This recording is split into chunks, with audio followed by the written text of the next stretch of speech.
ہم بسم اللہ کو بہت اگنور کرتے ہیں، ہم اسے بہت ایک عام سی چیز سمجھتے ہیں، جبکہ پروفٹ صلی اللہ علیہ وسلم نے سب سے زیادہ بسم اللہ پڑھنے کی ہی تلقین کی.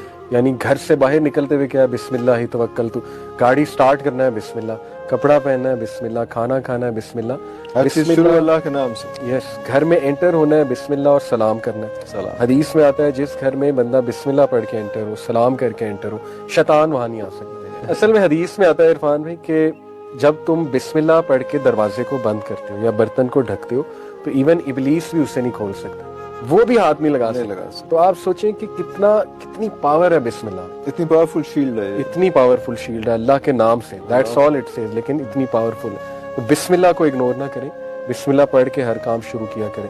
کھانا، برتن کو ڈھکنا، دروازہ، کچھ لوگ ڈرتے ہیں، آپ رات کو دروازہ جب بند کریں بسم اللہ پڑھ کے بند کریں، کوئی نہیں کھول سکتا. بستر کے بارے میں آتا ہے، پروفٹ صلی اللہ علیہ وسلم جب رات سوتے تھے 3 بار بستر کو جھاڑ کے بسم اللہ کہتے ہیں.